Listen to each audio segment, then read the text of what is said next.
Buenas tardes, estrellitas, espero que se encuentren muy bien. Esta es la clase número 8 disculpe, de sexualidad humana.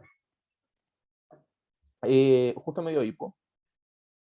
Y espero que lo pasemos bien, que conversemos harto. Esta es una clase para conversar, para discutir y no para prestar atención solamente que fue.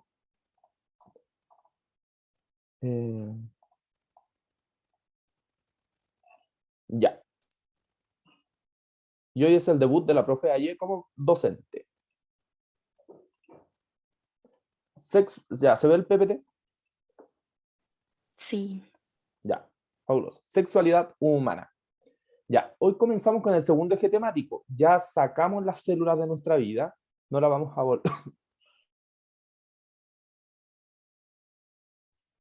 no la vamos a volver a ver más en mucho tiempo. Bueno, hasta que entre en la universidad, porque ya no la vemos más. Espero que se la hayan aprendido, que hayan estudiado, que hayan solucionado sus dudas. Y si no, ya se quedaron atrás y les será muy difícil ponerse al día. ¿Ya? Así que vayan poniéndose al día.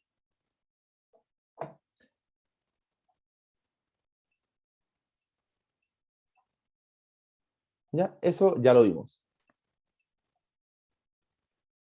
Y ahora viene procesos y funciones biológicas, aspectos biológicos integrados en la sexualidad humana, características generales del ciclo ovárico, métodos de control de natalidad, infecciones de transmisión sexual, VIH, herpes, gonorrea, clamidia, etcétera, y características y propiedades de algunos nutrientes y biomoléculas y sus efectos en la salud humana. Ya, es muy interesante este eje que antes no estaba, según yo, no estaba tan a fondo lo que es enfermedad de transmisión sexual como lo está ahora, y me parece que es algo al hueso. A ver qué datos freak les puedo dar. Por primera vez en 20 años, o en 30, no sé, algo por ahí, en España son más los contagios heterosexuales que homosexuales de VIH. Ya se está empezando a dar vuelta el, la campana. ¿Ya? Es un dato, un buen dato.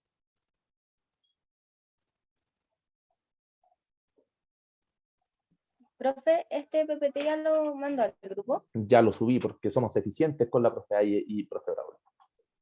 Ya, gracias. Está en el drive. ¿Ya? Reproducción. La profe Aye va a explicar. Oigan, saben que esta eje temático me encanta, porque es como de mi área. Ajá. Ya. La supervivencia de una especie requiere una reproducción para su conservación. Incluso una especie, para poder llamarse especie, necesita una reproducción eficiente y unos como el producto que se pueda reproducir, si no, no es una especie. La reproducción puede ser sexual o asexual.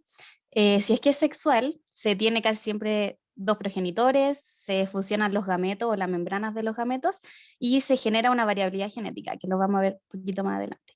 Y una reproducción sexual casi siempre se tiene solo un progenitor, no va a haber una fusión de gametos porque no van a haber dos gametos, sino que solo un progenitor, entonces no puede haber una fusión y no va a generar una variabilidad porque casi siempre desde un gameto va a salir el otro como igual.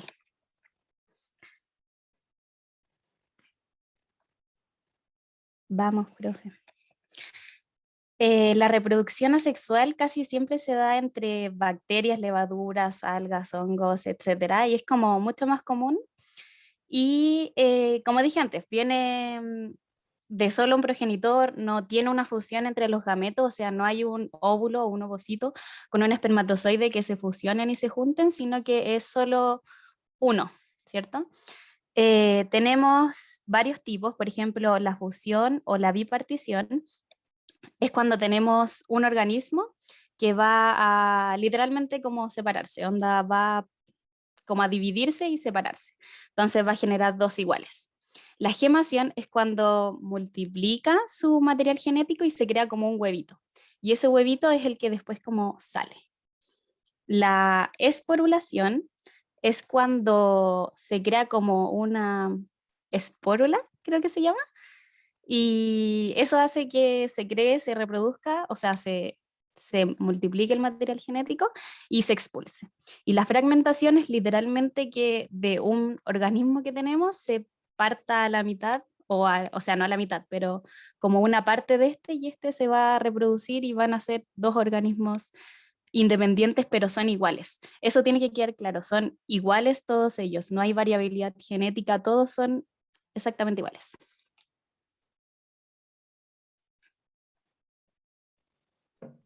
Ya, disculpen, que justo me habían llamado de la universidad. Oye, es brígido este de la fragmentación. Imagínense que a Amaro yo le saque un brazo y de ese brazo salga otro Amaro. Brígido. Ya. O imagínense a los rey, se le hace fisión binaria y se corta la mitad y salen dos los rey. Yo lo encuentro demasiado brígido. Así como hablando de la gemación. Imagínense una gemación de la Protealle que empieza a crecerle un huevo aquí en la frente, después se corta ese huevo y salga otra Protealle. No sé. Brígido. Me acuerdo Insertar de las al... películas de Aliens cuando suceden esas cosas. Como súper Sí, fantástico. sí, mucho. Como los reptiles. Insertar a Leo Rey gritando ¡Brígido! ¿Ya? Pero ahora estoy refiriendo al WhatsApp. Reproducción sexual. El profe Braulio nos va a ayudar con esta diapositiva. Perfecto. Entonces, respecto a la reproducción sexual, piénselo como el contrario, aunque pues en todas sus clasificaciones, a lo que ya explicó la profe Aileen, que es la reproducción asexual. Entonces, ¿qué es lo importante de la reproducción sexual para que lo tengan en cuenta? Aquí entra un término que me imagino que lo ven por primera vez, que es la ploidía. ¿Listo? ¿Alguien de aquí sabe qué es la ploidía?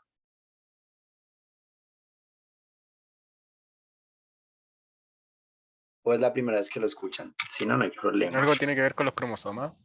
¿O no? Ok, tiene que ver con los cromosomas, muy bien. Entonces, bueno, básicamente la ploidía nosotros hablamos de la carga genética que tienen ciertas células, específicamente cuando hablamos de células sexuales, pues hablamos de gametos. Entonces, en la reproducción sexual, ¿qué es lo que pasa? Nosotros tenemos la fusión de gametos, que en el caso de los seres humanos tenemos un espermatozoide y un óvulo, un ovocito 2 también se le denomina. Entonces, ¿qué es lo que pasa? El masculino y el femenino tienen la mitad de la carga genética, entonces se juntan, o sea, si juntan dos haploides que tienen la mitad de esta carga genética, van a formar un cigoto que es diploide, es decir, que tiene una carga genética para el caso de los seres humanos completa. Eso es lo que nos referimos con haploide y diploide. De hecho, ustedes van a ver, o vamos a ver más adelante, que eso se expresa con el N. Entonces, si hablamos de haploide, solo una N, y si hablamos de diploide, son dos Ns. Listo, para que lo tengan en cuenta. Entonces, ¿qué es lo importante y lo que nos deja la reproducción sexual? Es que nos va a dejar variabilidad genética, a diferencia de la reproducción asexual, que por ejemplo en las bacterias tenemos que estas se van dividiendo por fisión binaria y dejan pues una descendencia casi idéntica a su padre o a su madre, pues mejor dicho, a la anterior. En cambio, en la asexual nosotros vamos a encontrar una variabilidad. Ustedes no son iguales a sus papás, ¿cierto? Entonces, esto nos va a ayudar, mayor variabilidad, recordemos evolución, nos va a llevar una mayor adaptabilidad al medio ambiente y una mayor adaptabilidad nos va a llevar a continuar reproduciéndonos. Entonces, básicamente eso con la reproducción sexual. Sí. ¿Podría repetir nuevamente la definición y el concepto de haploide y diploide, porfa? Sí, bien digo. No, perfecto, no hay problema, pero como ya vi las diapositivas, el profesor y la profe también lo van a hablar como más a fondo. Pero básicamente estamos hablando de la carga genética que tiene un cromosoma específicamente los humanos. Entonces, digamos de ploidía, cuando hablamos de gametos, que es solo el espermatozoide y solo el ovocito 2, hablamos que tienen la mitad de la carga genética, la mitad de los cromosomas. Listo, ya vamos a ver 46, 23, pues eso ya lo vamos a ver más adelante. Entonces, básicamente yo tengo la mitad, la junto y ya voy a tener una célula, en este caso el cigoto, que va a tener una ploidía completa, es decir, dos. El de la madre y el del padre. Y eso es lo que llamamos diploide, de dos. Haploide, la mitad de la carga genética, uno solo. Exacto. Clarísimo, profe, gracias. Aunque vamos a ver la próxima clase, mitosis y meiosis. Brígido. ¿Ya? Y eso es como, ya vamos a recapitular un poco célula, pero casi nada, ¿ya? Vamos a ver unos buenos videos, unos buenos bailes.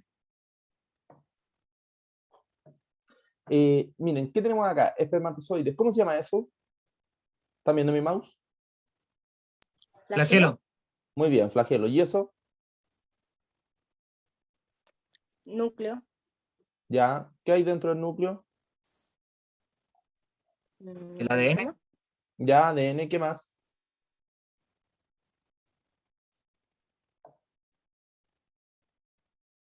En Vamos, este caso, vamos. el líquido del núcleo también, pues que sería la cariolinfa, ¿no? genético? Muy bien, cariolinfa, material genético. ¿Cómo se llama la membrana del núcleo? Carioteca. Carioteca. Muy bien. Eh, ¿Cuál es la diferencia de nucleócido y nucleótido?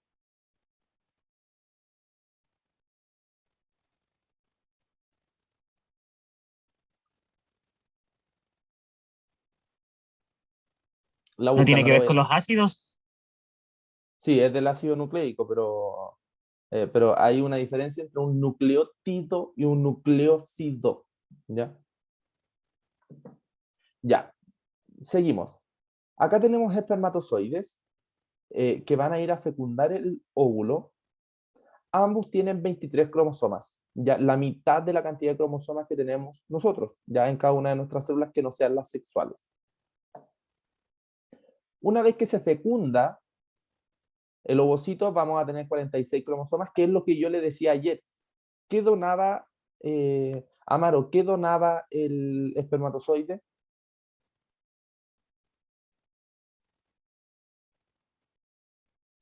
No, el espermatozoide no donaba el cromosoma distintivo, que sería el Y, ¿o no? Sí, ya, dona cromosomas, dona los 23 cromosomas. Ujú. ¿Y qué más? Se los dije ayer. ¿Alguien le quiere ayudar?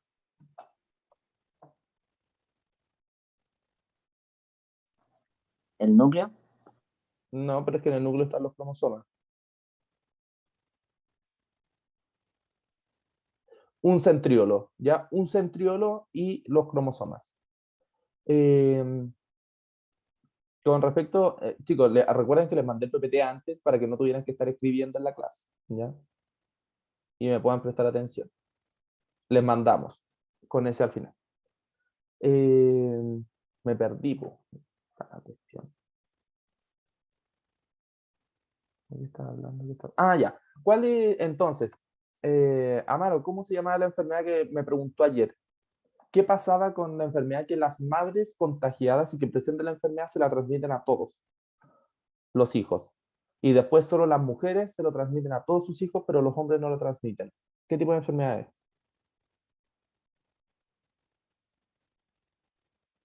Profe, no me acuerdo. Genética. Sí, pero genética. ¿Mitocondriales? Mitocondriales, muy bien. ¿Quién lo dijo? Yo, profe. ¿Quién yo? Monsalve. Monsalve, muy bien, Monsalve. Ya entonces acá tenemos espermatozoides, ¿cierto? ¿Por qué es importante la erección del pene? ¿Alguien sabe?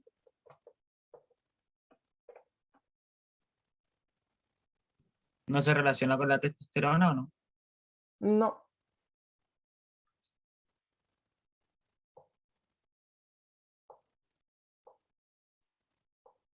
Es porque así puede llegar los espermatozoides más lejos, les da más impulso, ¿ya? Y los deja cerca de... Se me olvidó, ¿cómo se llama esa parte anatómica que sale? El cuello uterino, ¿ya? Así que, y ahí pueden viajar, porque ¿en qué parte se da la fecundación? ¿Dónde el espermatozoide fecunda el óvulo? ¿Las trompas? En las trompas de falopio, en los 2/3. ¿Y cómo se llama cuando la fecundación no se lleva a cabo ahí, se lleva a cabo fuera del útero? Embarazo. Ay, no me Ujú, muy bien. Embarazo ectópico, ya que es un embarazo fuera del lugar donde debería ocurrir. Entonces acá ven que va el espermatozoide, cuando eyacula el hombre y llega el semen a la vagina de la mujer, biológico obviamente, estamos hablando de todo el sexo biológico, una señora les dice, estimado espermatozoide, el primero que llegue al óvulo va a vivir, ¿ya? Y el resto va a morir, así que corran, ¿ya? Y ahí hacen una carrera, ¿ya? Y corren y el primero que fecunda es el que vive, ¿ya? El resto, los millones de otros mueren.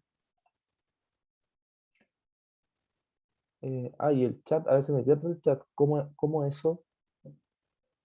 ¿Eso qué? No, porque el primero que llega no es el que fecunda. ¿Ya? Importante, generalmente son mujeres. ¿Y cuál es que fecunda entonces? No fue el más rápido. Ahí se la Entonces, dejo. No necesariamente fue el más rápido. A lo mejor también perdieron en esa carrera.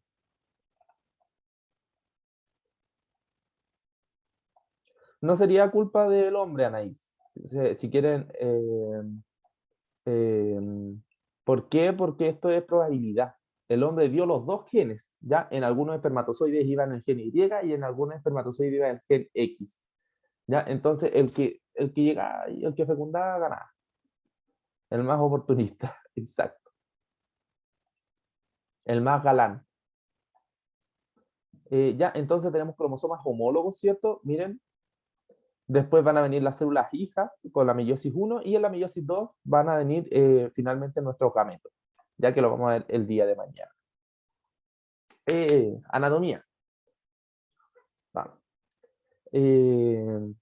Tenemos acá el hueso del pubis, tenemos la vejiga urinaria,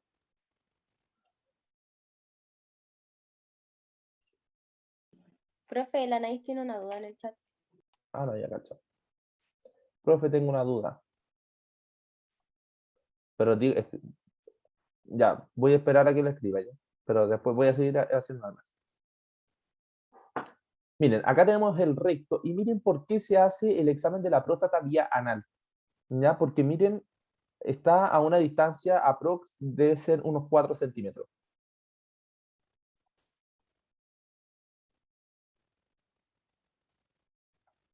No, los espermatozoides son aproximadamente como el 10% de lo que el semen. Sí, vaya, Francisco.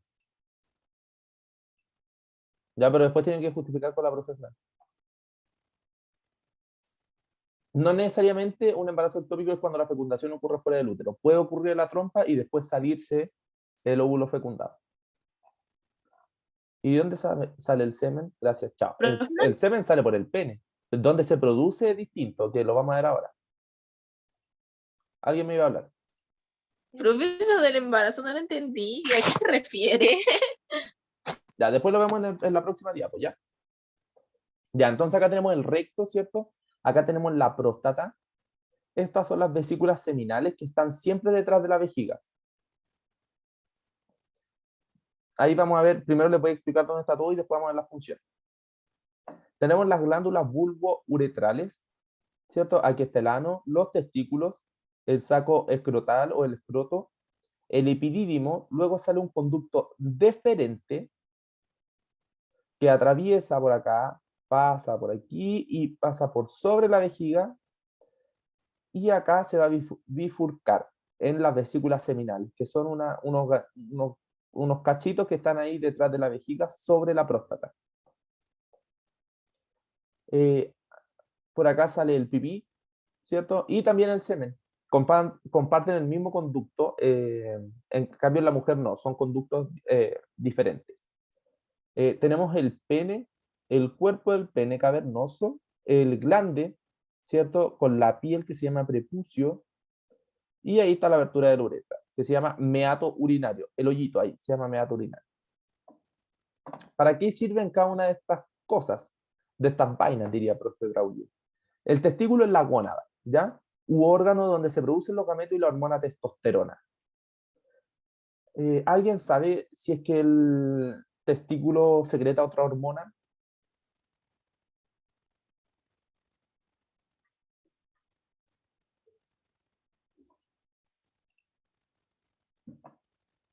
¿No?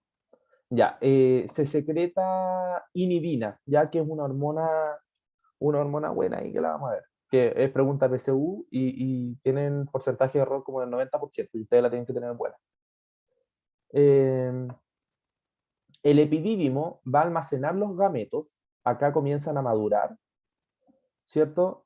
Aún más, las vesículas seminales, que son las que estaban acá, les dije que estaban detrás de la vejiga, que secretan gran parte del líquido seminal, ¿ya? El líquido contiene fructosa. ¿Qué es la fructosa?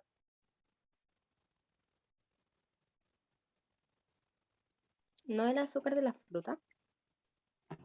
Ya, sí, pero en biología.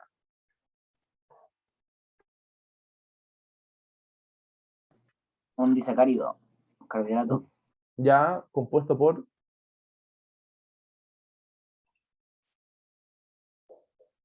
¿La fructosa? No, malo. La fructosa es un monosacárido. Ujú. ¿Qué formaría la fructosa? La glucosa y la fructosa forman la sacarosa, que es el azúcar de mesa. Exacto, muy bien. ¿Ya? Y prostaglandina. Conducto deferente es el conducto por donde salen los gametos desde el testículo e ingresan a la cavidad abdominal. Eso es un conducto que atraviesa desde la pelvis hasta el abdomen. Bueno, no atraviesa, pasa por ahí. Luego viene el conducto eyaculador, que es por donde salen los gametos desde el testículo. Bueno, no, el Está conducto mal esa. eyaculador, sí, ahí caché.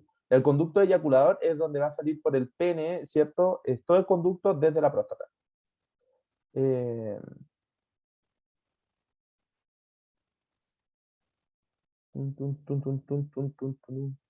Ya, ¿qué más me falta? ¿Qué hace la próstata? ¿Alguien sabe? ¿Para qué sirve?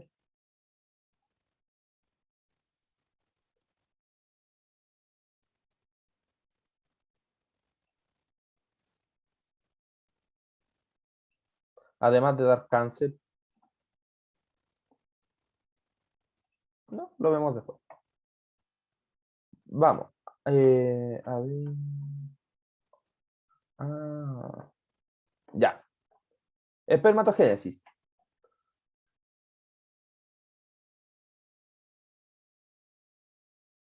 Sí, Anaí, fue sin querer. Pasé a apretar y le solicité activar el audio. Ya, la espermatogénesis es el proceso de formación de espermatozoides. Se desarrolla dentro de los testículos de los túbulos seminíferos. ¿Qué pasa? Miren. Los testículos son verdaderos conductos. No es nada más que una serie, es como una manguera enrollada. A ver, ¿dónde está el lápiz? Entonces viene este conducto y se empieza a enrollar así. Y va a formar el testículo. Y en esos conductos se van a formar espermatozoides. Y ahí está el testículo. Y después de ese conducto voy a formar arriba lo que es el epidídimo, que es el mismo conducto enrolladito, ¿cierto? Que va a estar sobre el testículo. Se puede palpar, ojo, el epidídimo. Y aquí salen los conductos deferentes. A ver qué datos le podríamos dar. Ah, ¿saben por qué la gente cuando les daba las paperas quedaban infértiles?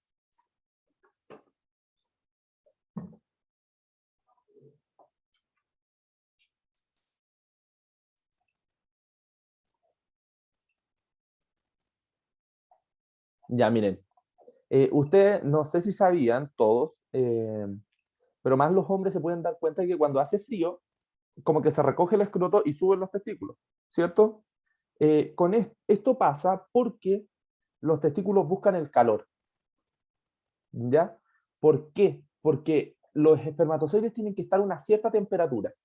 Entonces, cuando hace frío, ¿qué va a pasar? Se va a recoger el escroto para hacer subir los testículos y que puedan mantener el calor con el calor abdominal, ¿ya? Y el calor de la pelvis. Por eso suben los testículos. Y en las paperas quedan infértiles porque las temperaturas eran muy altas, ¿ya? Entonces se morían. Ya, pero ya eso casi no pasa, no pasa tanto. Eh, ¿Qué más?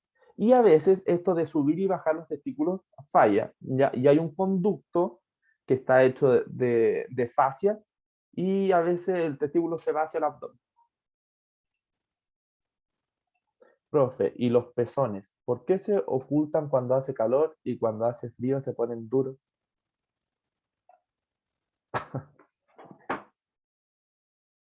No sé.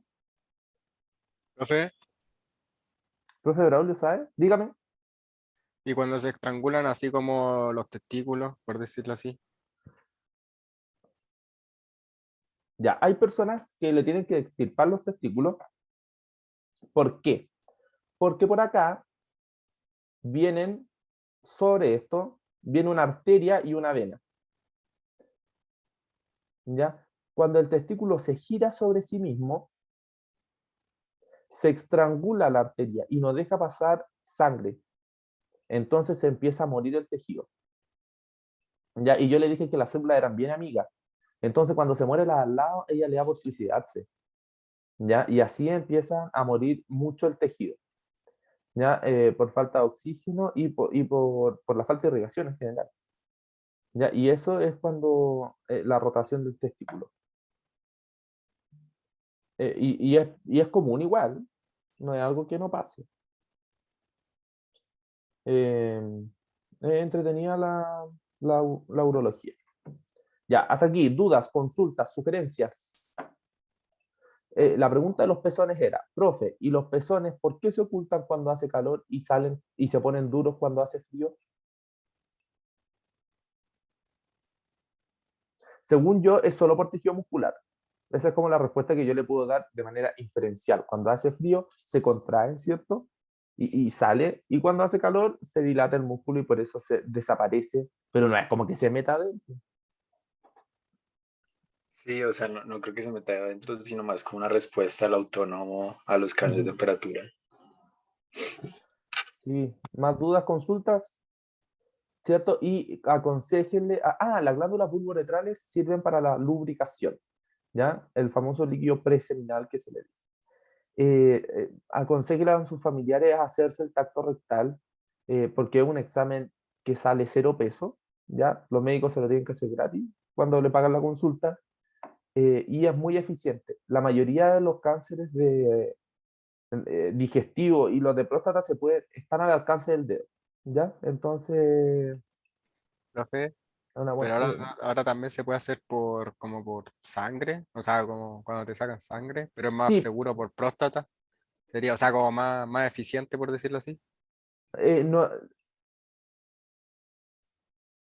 los últimos estudios han comprobado que son complementarios. Ya, la idea es hacerse ambos.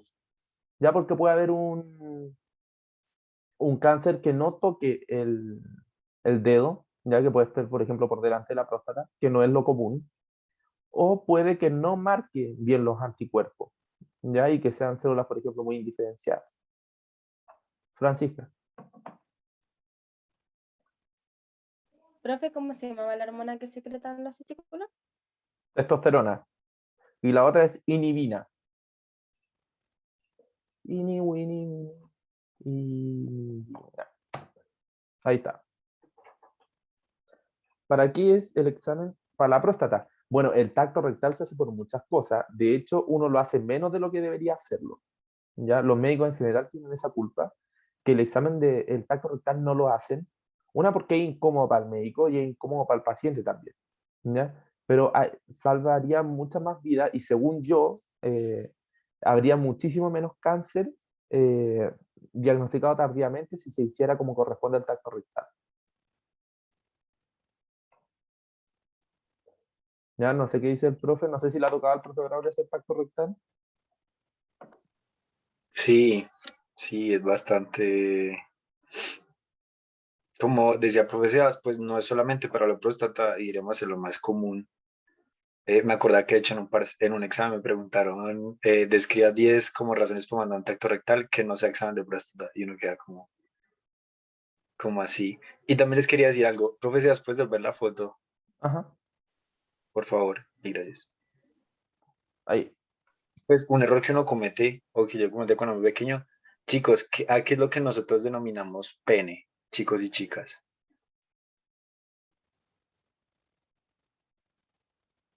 Francisca Monsalve, usted levanta la mano. No, profe, pero voy a desactivar un poquito la cámara, vengo al tiro. Ya. Gracias. Ok, como para que no se confundan, uno cometió el error de decir que esto que están viendo en pantalla es el pene. No, ese no es el pene, eso es el sistema reproductor masculino, ¿cierto? Y en la mujer vagina no es todo, es la vagina, pues como vamos a ver más adelante, es una parte de toda el sistema reproductor femenino, como para que no lo confundan, porque uno pues siempre como que comete ese error, listo. Entonces, pene, hablamos de la parte externa del aparato reproductor masculino, listo. Y vagina también pues no es todo el aparato. Eso. Ah, y otra enfermedad también es la fimosis, ya que es muy común, por lo menos en Chile, no sé en Colombia si es tan común como acá, pero que significa que el prepucio, que es iba a decir cuero, que es feo, la piel que está acá, no alcanza a retraerse para que quede toda la cabeza, todo el glande fuera, ¿ya? Y eso genera infecciones, balanitis, después te da, porque no se puede limpiar bien, ¿ya? Entonces, ¿qué hace? Se le corta ese pedazo de piel y queda el glande siempre fuera. Creo que los judíos hacen eso como por creencia. Brígido igual. Yo, no la hago. Como estás más cerca de Dios por hacerte la...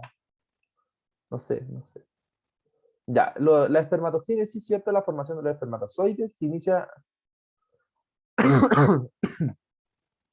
Lo vamos a ver en la próxima clase. Miren, ¿qué tenemos acá? Lo que les decía. Tenemos el testículo, el epidídimo, los túbulos seminíferos que están dentro de los testículos. Y miren, si ustedes sacan estos tubos que están acá y los vemos en un microscopio, se ven así. Donde las células más viejas están más cercanas a los bordes y las más jóvenes, que son los espermatozoides, los más preparados, la descendencia va a estar más cerca del centro. Y por ahí van a salir. ¿Ven? Y después salen estos tubos y sigue siendo un tubo que se forma sobre el testículo en la parte postero superior. Y luego se forma el conducto. ¿Ya? Vamos a tener dos tipos de células en los testículos. Células de Leydig, que su principal función es la producción de la hormona testosterona y se encuentra en el intersticio. ¿Ya? Y las células de Sertoli o Sertoli, que estas células dirigen la espermatogénesis, nutren y participan en la diferenciación de las células gametogénicas y se encuentran en los túbulos seminíferos. Ya ahí vemos células intersticiales de Leydig, ¿cierto? Ahí están, qué bonito. Y ahí vemos las células de Sertoli, que son células gigantes. Si ven una célula gigante en un corte de testículo, son células de Sertoli. Ahí tenemos capilares, ¿ven? Arterias, venas. Ya, ¿cómo vamos a ver esto? El hipotálamo en el cerebro va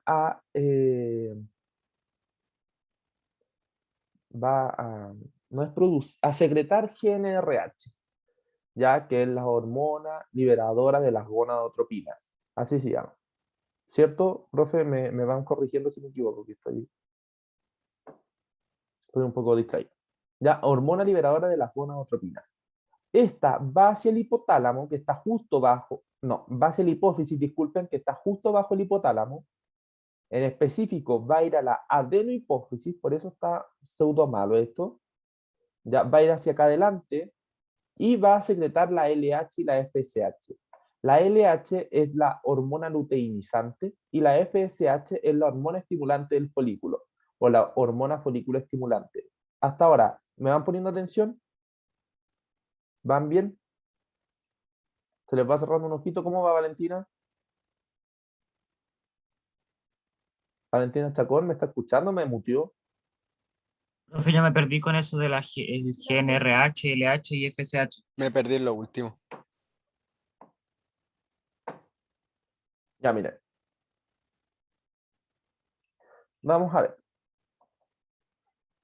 El hipotálamo, vamos a ver con este ejemplo, con este diagrama que puso la profe.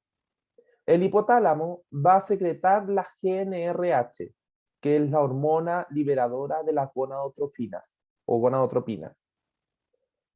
Esta hormona va a estimular la hipófisis anterior o adenohipófisis a secretar LH, que es la hormona luteinizante, y la FSH, que es la hormona folículo estimulante.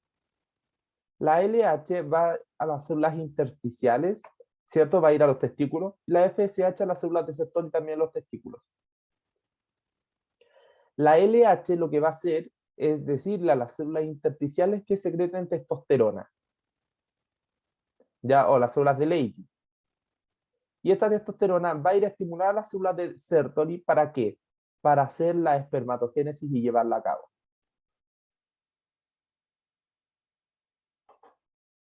Ya, hasta ahí, ¿vamos bien?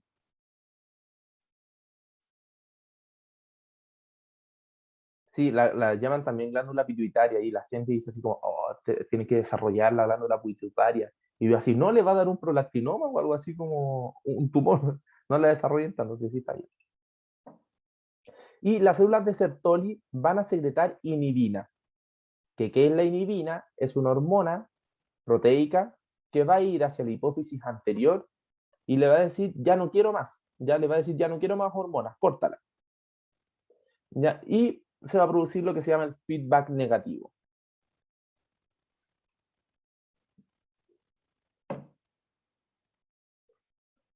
Sigamos. Bueno, entonces aquí, esto es un dibujo más bonito, yo pensé que lo iban a entender mejor acá. El hipotálamo, ¿cierto?, en el cerebro, entonces va a secretar la GNRH, o ¿cómo se llama esta hormona? GNRH. La hormona liberadora de otropinas, algo así. Gonadotropinas, muy bien. Que va a ir hacia la hipófisis anterior o adenohipófisis para secretar la LH y la FSH. La LH es la hormona luteinizante y la FSH la hormona estimulante del folículo o folículo estimulante. Se conoce más como hormona folículo estimulante, ¿ya? La LH va a ir a las células de Leydig, ¿cierto? Y la FSH a las células de Sertoli. Las células de Leydig van a producir la testosterona y las células de Sertoli van a fomentar la espermatogénesis. ¿Ya? Por eso se llama hormona estimulante del folículo, folículo estimulante. Cuando la producción de espermios es demasiado rápida y en grandes cantidades, va a disminuir la FSH, ¿ya? Porque yo no puedo tener tantos espermatozoides. ¿Ya? Y esta disminución se debe a la inhibina que es secretada por las células de Sertoli. Ya entonces, cuando les pregunten qué células producen hormonas, ustedes tienen que poner las células de Sertoli, porque no solo van a preocuparse de la espermatogénesis, sino que también van a secretar inhibina, que es una pregunta muy común y que todos se equivocan. Ya porque dicen testículo, testosterona, testosterona, testosterona, y no es así. Profe, ¿le puede volver a repetir cómo inhibina se llama? Sí, inhibina, ahí está escrito. Y la inhibina Y lo que va a hacer es ir a la hipófisis anterior para decirle córtala, ya no quiero más FSH. ¿Ya? Y la testosterona también va a ser un feedback negativo y le va a decir a la hipófisis anterior que pare de producir LH y FSH y le va a decir al hipotálamo que pare de producir hormona liberadora de las gonadotropinas.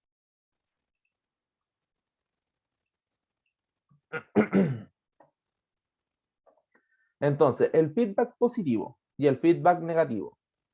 El feedback positivo es cuando se amplifica la respuesta al estímulo inicial.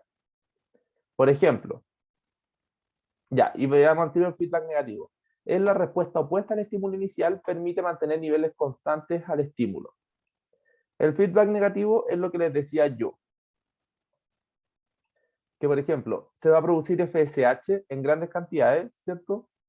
Y las células de Sertoli van a producir la espermatogénesis y la inhibina, que va a hacer que estas dejen de producir FSH. Eso es un feedback negativo. Que entre más inhibina tengo, menos FSH voy a producir.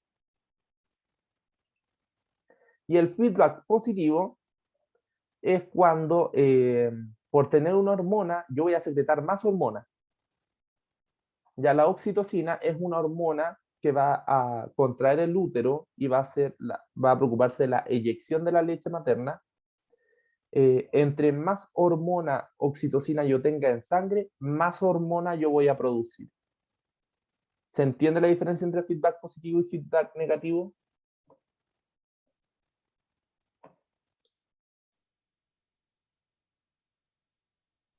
Yo no lo entendí. Ya, profe, ¿a qué se refiere con constante, mantener niveles constantes de estímulo? Porque eso sería negativo. O sea, es una respuesta negativa, pero no sé, no lo entiendo. Estoy ya. perdida. A ver, imaginemos que don Felipe Soto produce quesos. Ya tiene una fábrica de queso.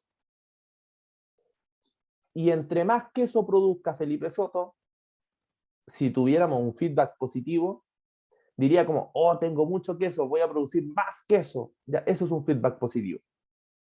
Y eso pasa con las hormonas. Entre más hormonas tengo, más hormona produzco. Y en el feedback negativo, Felipe Soto va a decir, oh, tengo mucho queso, voy a dejar de producir queso. ¿Ahora se entendió la diferencia? Gracias. Sí, ya, genial. Entonces, ¿qué tipo de feedback es la inhibina? Feedback negativo. Negativo. Exacto, feedback negativo. Se está reivindicando muy bien. Ahora, anatomía femenina. ¿Alguien sabe por qué está malo este diagrama? O sea, no está malo, pero podría estar mejor. ¿Hay algo que les llame la atención?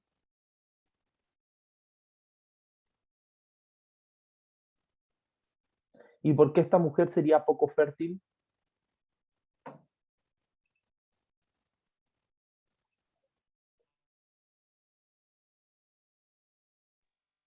Por el ovario. No sería solo por el ovario. ¿Ya?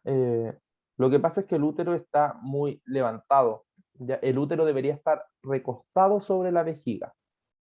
Y ahora entenderán por qué las embarazadas van a hacer pipí a cada rato. Porque imagínense tener un bebé aquí que le esté presionando todo el rato, bueno, un feto, que le esté presionando todo el rato la vejiga. Profe Aye, ¿me ayuda con esta diapositiva? Sí.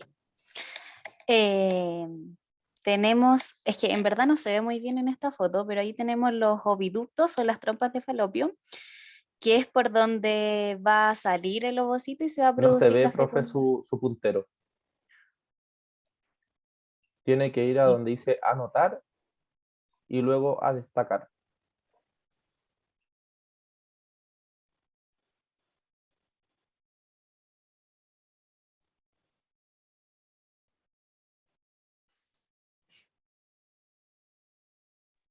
No puedo. Pero tú me vas ayudando. Ya, yo te voy a Porfa, señalar. profe Seba. Entonces ahí tenemos los oviductos, que va a ser el contacto con el ovario, y es por donde va a salir el ovocito y se va a producir la fecundación. Ese va a tener contacto con el útero, que es donde se va a producir el desarrollo del embrión. Y eso. Miren, por ejemplo, aquí era lo que ustedes, o sea, aquí es donde se ve lo que estaban preguntando, que es el contacto entre el oviducto y el ovario y el embarazo ectópico. El oviducto y el ovario no están conectados como se ve en la foto, no están así. Por ejemplo, este es el ovario y este es el oviducto. No están así, están así. Entonces, cuando se produce un embarazo y se produce la fecundación, no necesariamente se va siempre hacia el útero, sino que muchas veces puede salir por acá y se va hacia afuera y, por ejemplo, se puede ir, no sé, hacia el estómago, hacia el colon, hacia cualquier otra parte y así se produce el embarazo ectópico. ¿Se entiende?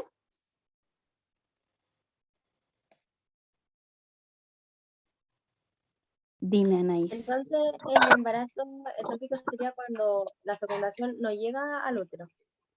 No, exacto. Se puede producir la fecundación en el útero, pero se hace, la implantación es fuera del útero. Eso es. Tenemos aquí la vejiga, que es donde se acumula el pipí. Tenemos los labios mayores y menores. Por ahí. Aquí está, no se ve muy bien. Aquí arribita se ve el clítoris, que tiene muchos nervios. Que existe. Que existe, es real. ¿Sabían que, el otro día me aprendí eso, ¿sabían que el orgasmo femenino hace una mejor fecundación? Y Yo no eso, sabía, la verdad. ¿no sabían? No, De verdad. qué buen dato, siempre se aprende algo nuevo. Yo sé que los orgasmos disminuyen mucho los dolores. Eso sí, como que hay terapias Sí, también. como que se receta así, 2 orgasmos cada 8 horas. Y sirve como para disminuirlo. O sea, no se receta así, obvio que no. Pero Porque Es recomendado. ¿Por qué se llaman labios? Yo creo que porque tienen forma de labio. Porque no tengo, la verdad no sé si la profe ahí sabe. Eh, No, ni idea. no tengo, el clítoris no era un invento del gobierno. A Capilla Castañeda. Y aquí es donde entra la pregunta tonta. ¿Qué es un orgasmo?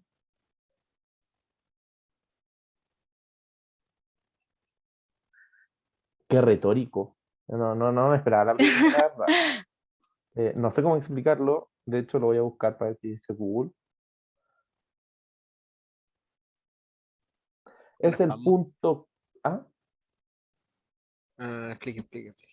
No, dele, Sala. No, ya me dio vergüenza. ¿No?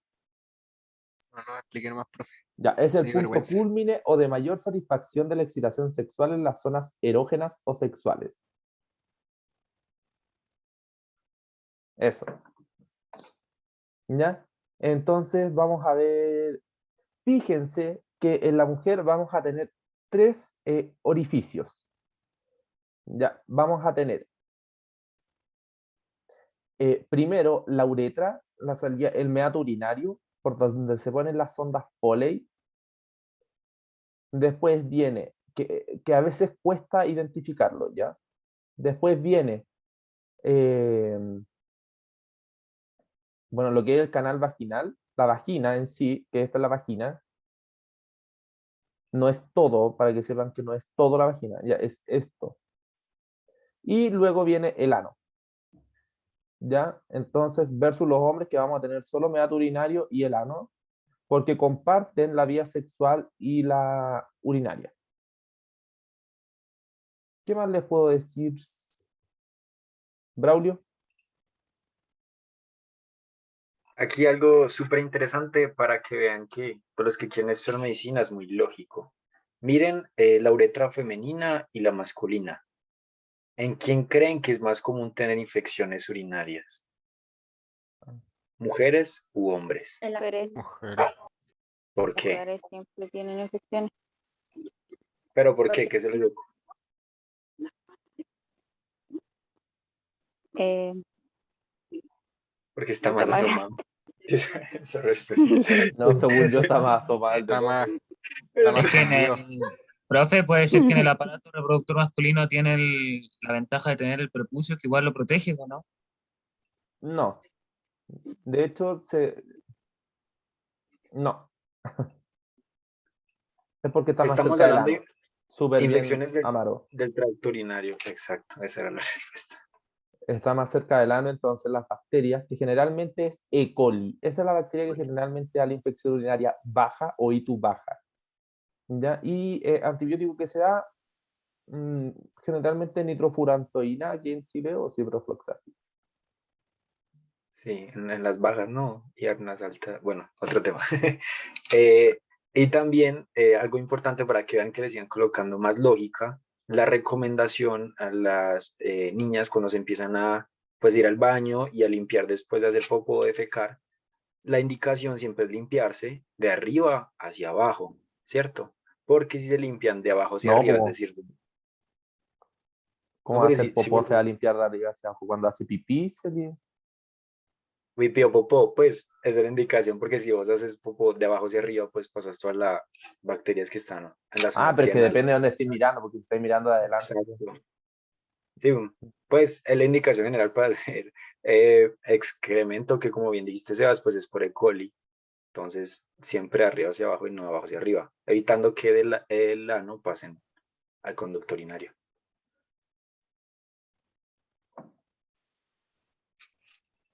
Para Sí. que todo tiene lógica. ¿Qué más? El útero mide como 10 centímetros con suerte. Y imagínense, ahí caen unas guavas que a veces son tremendas. ¿Ya? Ojo, para que vean todas las capas musculares que tiene el útero. Y la arteria uterina es así. Se van a dar cuenta al tiro cuál es la arteria uterina, porque va así. Cosa que cuando el útero se expanda, pueda expandirse también la arteria. Dato freak. ¿Qué más? Miren, y el PAP, ¿sabes lo que es el PAP? A mí la verdad no me gusta mucho esto, pero como que no, ginecología no. Me gusta como la obstetricia, pero así como no, no cracks.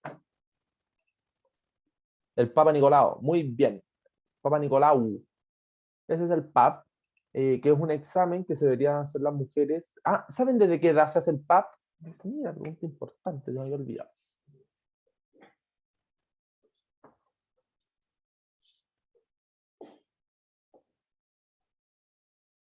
¿No? ¿Nadie sabe? Profe, Dígame. el Papá Nicolau se hace después de que una persona ya haya tenido su primera vez, algo así. Muy bien. El Papa Nicolau se hace desde que se inició la actividad sexual. Y también hay PAP de ano. No sé si sabían. ¿Ya? Eso. Y se hace porque la mayoría del cáncer uterino están acá. Porque el PAP es como una espatulita, una cucharita que se mete por acá, con el espéculo, ¿cierto? Que abre, y llega hasta aquí nomás. Y se da como una vuelta y después se mete para acá y también saca células de ahí para verlas al microscopio. ¿Cómo de la virginidad? No entiendo la pregunta. Alguien me pregunta por interno, profe, ¿eso de la virginidad de las mujeres es verdad o es como algo más de la sociedad? No sé a qué se refiere, como cuál es la pregunta en sí. Yo creo que se refiere a como que nunca ha tenido relaciones sexuales que, o sea, le dicen así a los que nunca han tenido, más que nada. Yo Por creo eso, que pero eso es una cosa de la sociedad, más que nada se supone. Es que tiene relevancia médica, ¿ya? Como por ejemplo acá. En Chile, por ejemplo, el 80% de la gente tiene el virus.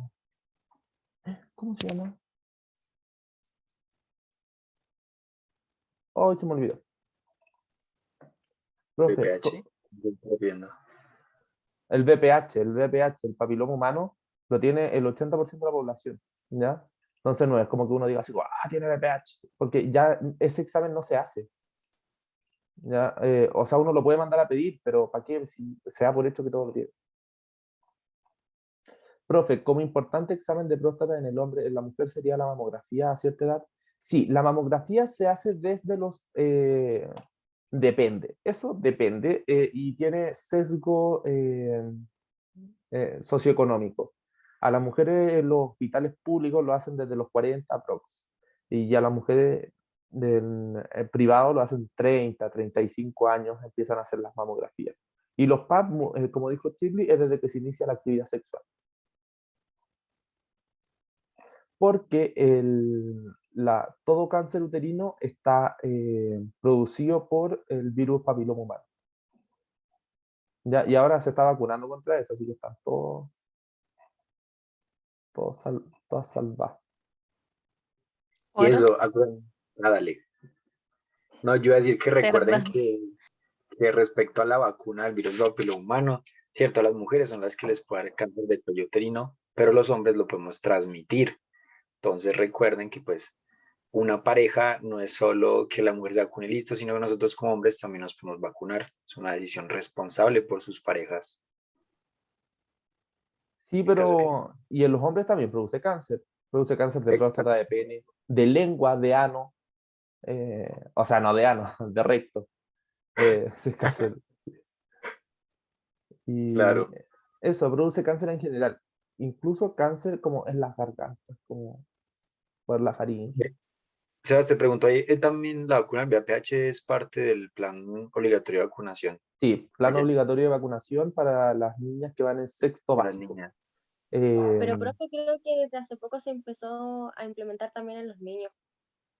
Sí, no lo sé. La verdad es que yo veía poco práctico hacerlo solo en mujeres. No encuentro por qué. ¿Ya? Y creo que debería hacerse un poquito antes. Como va disminuyendo el inicio de la vida sexual, Sí. entonces. Oro, pregunta. ¿Qué hora es? Es temprano. No, profe, le quería preguntar algo, pero ya pasó. Ya. Oye, estos temas dan para harto, a mí me gustan estos temas porque se resuelven muchas dudas y ya, ¿las personas con VIH pueden tener sexo sin contagiar? Pregunta seria. ¿Sí? Sí, sí se puede. No dicen por allá, sí dicen por allá, sí, sí. Eh, Sí. Pero, ¿Cómo? profe, depende de si la persona se está tratando. Hay un tratamiento, Con ¿no? condón. Ya, el tratamiento se llama, en Chile por lo menos, triterapia, y hace disminuir tanto la cantidad del virus en sangre que la persona no contagie. Pero no es como que, ojo, ¿ya? La persona no contagia y podría, por ejemplo, tener hijos y que los hijos no salir con VIH, pero no es que uno como médico diga así como, ah, tiene carga viral cero o carga viral indetectable, que se llama, y vaya a tener sexo sin condón, ¿ya? Porque uno, transmiten muchas otras enfermedades y otra, eh, se me olvidó, pero eso, transmiten muchas otras enfermedades, ¿ya? Y generalmente eso se da como para parejas, no es como que se le da a la persona, como cuando una pareja ya quiere iniciar como actividades sin condón, ya como que un acuerdo entre ellos. Ah, y cosa importante que les quiero decir, hay un tratamiento que es profiláctico. Ya las personas que tienen condiciones de riesgo, supuestamente, que yo encuentro una estupidez, tienen algunos criterios aquí en Chile, y solo las personas FONASA pueden optar ese tratamiento, por ahora. Las personas con ISAPRE tenemos que pagarlo. Pero la profilaxis contra el VIH se toma una pastilla que es Truvada, que es la misma que se da para el VIH, y y previene el contagio de VIH en un 99%, ¿ya? Pero tiene que pasar un mes. Ojo, ya no se vayan a poner a tomar Truvada y después pues se pueden contagiar, ¿ya? Pero es eso, la triterapia se parte un mes y después la persona tiene 99% de probabilidades, aunque esté sin condón, de no contagiarse.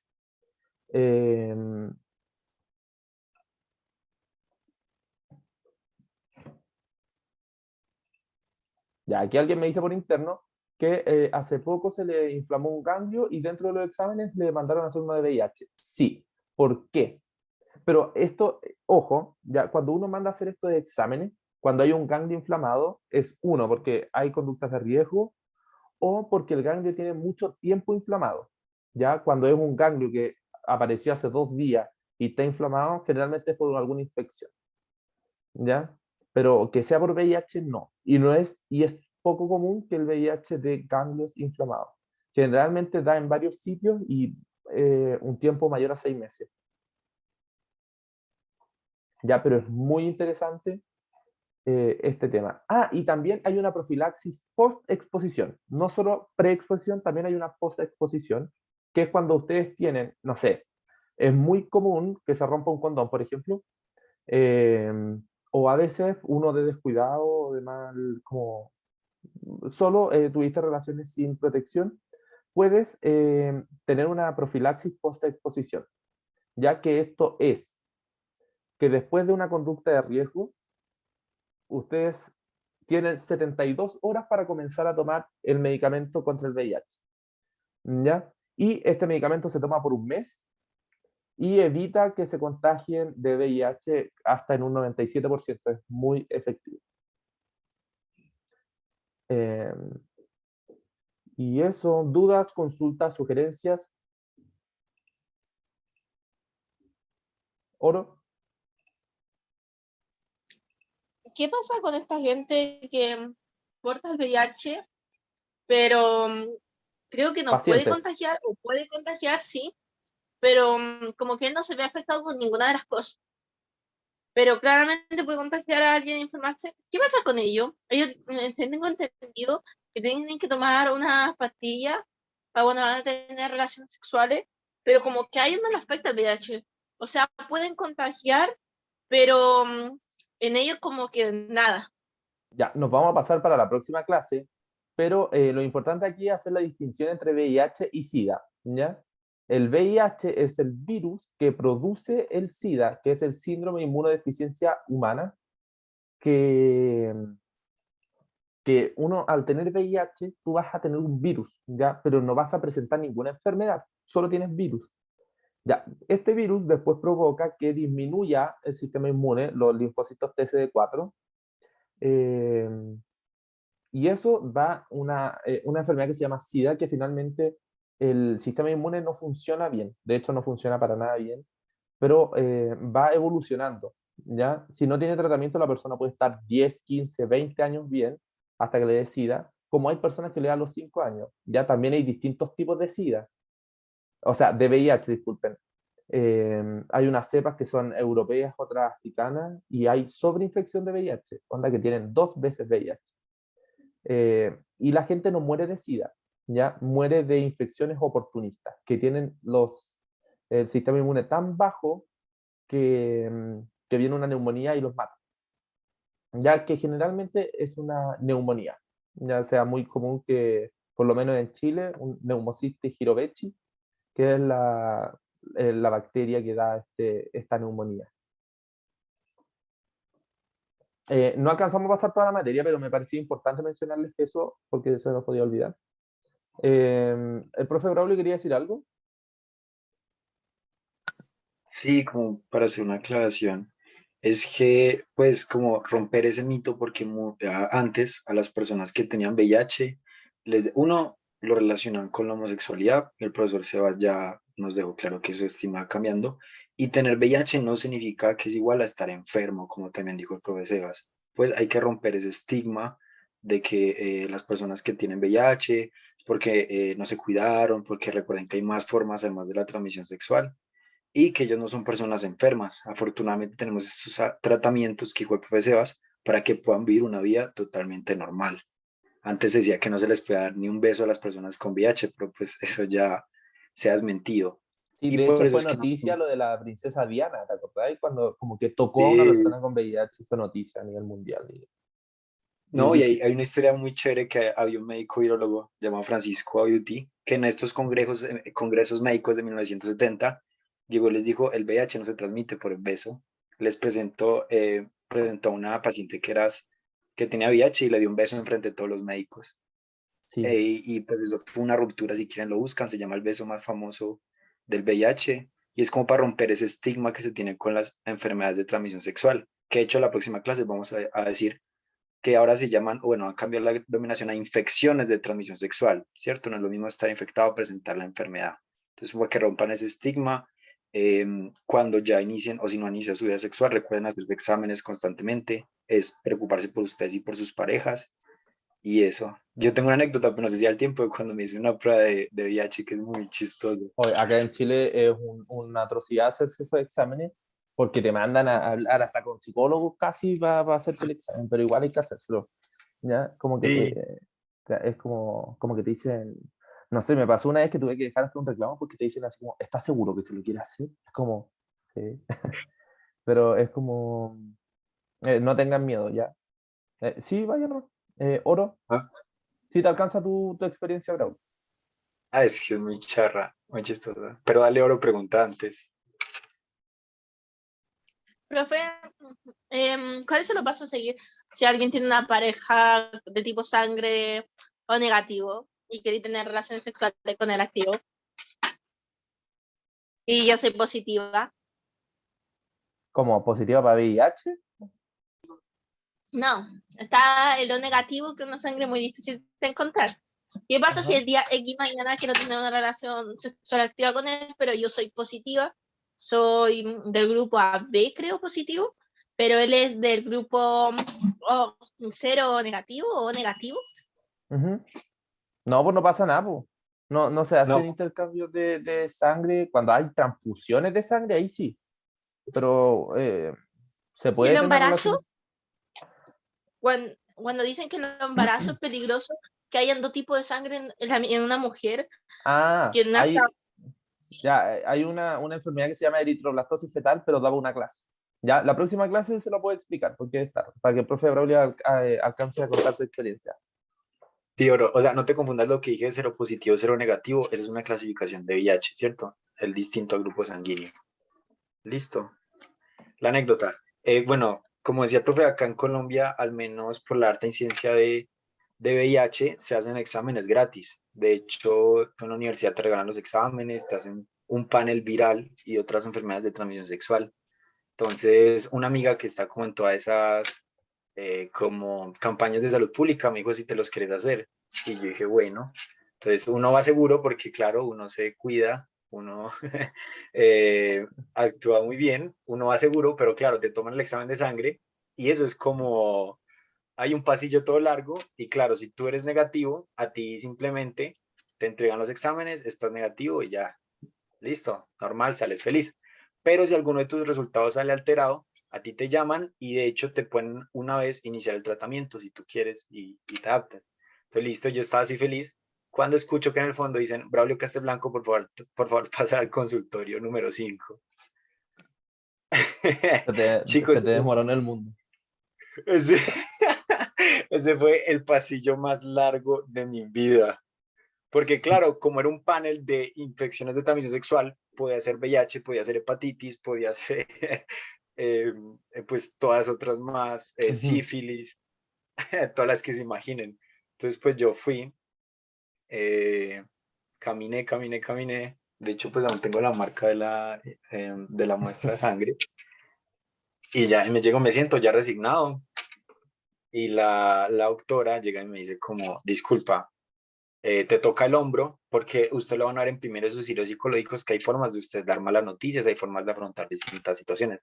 Entonces la doctora llega, me toca el hombro, despeja todos los objetos que hay entre ella y yo, que eso es como una forma de dar malas noticias. Y yo ya estaba como mentalizado, dije, no, ya. Cuando me pasa el examen, me doy cuenta que no es mi documento de identidad, no es mi RUT, no es mi cédula. Y respiro. Y ya, claro, habían trucado como el examen de otra persona y la doctora me dijo, me pidió disculpas y ya me entregó el examen que hiciera y era todo negativo. Entonces, la Brígido. enseñé. Sí. A mí una vez me hecho, pasó que me salió un falso positivo. Pero, ¿cómo Pero ya? el mensaje no es que tengan miedo a hacer el examen, ni en ningún examen. El mensaje es que a veces hay falsos positivos y falsos negativos. A veces le pueden salir, y no son poco comunes, sobre todo en los exámenes rápidos, que salga positivo y que en realidad no presente la enfermedad, o que salga negativo y que en realidad sí presente la enfermedad. Ya, no pasamos lista. Oye, ¿puedes sacar pantallazo, por favor? Sí, ya saqué antes que se fuera más gente. Ah, genial. Eso, cualquier duda, consulta, sugerencia, orientación, nos pueden hablar. Siempre vamos a estar dispuestos a ayudarlos, a ayudarlos, a orientarlos, sobre todo con estos temas que a veces son complejos. Y cualquier cosa que necesiten, estamos aquí.